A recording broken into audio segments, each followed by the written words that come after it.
लंबा संघर्ष मार्च 1992 से आप रामलला के पुजारी के तौर पर, और आपका संघर्ष 3 दशक से ज्यादा का, इसके अलावा 5 सदियों का संघर्ष रामलला के लिए, आप क्या कहेंगे इसमें? रामलला का संघर्ष ये इनके साथ में जो हुआ वो है अपने आप में विलक्षण है, क्योंकि यह 1 दिन का नहीं है, 10 दिन का नहीं है, लगभग आज से नहीं 500 वर्ष तक इसका संघर्ष करना पड़ा। हमारे रामलला कि कैसे इनकी व्यवस्था हो, और 23 दिसंबर 1949 में जब उस तथाकथित बाबरी मस्जिद में रामलला प्रकट हुए थे, उसके बाद से संघर्ष और बढ़ा और लोगों को ये भावना आई कि हमारे प्रभु जब देश स्वतंत्र हुआ तब ये विचार आए थे कि देश हमारा स्वतंत्र हुआ, लेकिन हमारे राम की राम जन्मभूमि जो के त्यों परतंत्र है। और वहाँ प्रकट होने के बाद में यह पूजा अर्चना फिर कोर्ट के माध्यम से शुरू हुआ। उसके बाद में बहुत दिनों के बाद जब चला 6 दिसंबर 92 को जो वह विवादित ढांचा गिरने के बाद में रामलला तिरपाल में आ गए। वो तिरपाल में जो 28 वर्ष तक रहे, वह तिरपाल की जो व्यवस्था रही वो बहुत ही दर्दनाक रही, क्योंकि रिसीवर उसमें नियुक्त थे, और रिसीवर का जब कोई भी समस्या आती थी उनसे यह मांग कर किया जाता था तो कोर्ट का हवाला देते थे कि जो कोर्ट करेगा वो इसी के अनुसार होगा। इसलिए वो 28 वर्ष तक सर्दी गर्मी और बरसात की समस्या झेलना पड़ा। हमारे रामलला उसी तिरपाल में विराजमान थे और उनकी पूजा अर्चना होती थी। यहाँ तक कि जो मैं चाहता था कि एक पुजारी को जो रामलला के लिए किस प्रकार से पूजा अर्चना भोग राग लगाए, इसमें प्रतिबंध है और बाधक पहुंचता था। उनकी व्यवस्था किस प्रकार से हो हम नहीं कर पाते थे, क्योंकि जो रिसीवर थे वो रिसीवर के माध्यम से होता था और रिसीवर के ऊपर कोर्ट थी, कोर्ट का हवाला देना पड़ता था।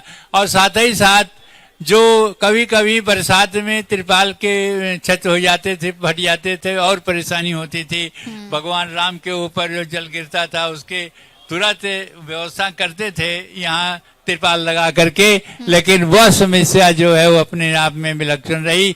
यह इतने संघर्ष के बाद तब आज वह समय आया है जो अस्थाई मंदिर में अभी विराजमान है रामलला, लेकिन वह 22 जनवरी जो निश्चित हुआ है उस दिन प्राण प्रतिष्ठा के बाद जब अपने भव्य मंदिर में विराजमान होंगे, वह भक्तों के लिए, भक्तों की आराधना है, जो उनकी भावना रही कि हमारे प्रभु को हम कब उस भव्य मंदिर में दर्शन करेंगे, वो सारी बातें आ चुकी हैं और सब निश्चित हो गया है।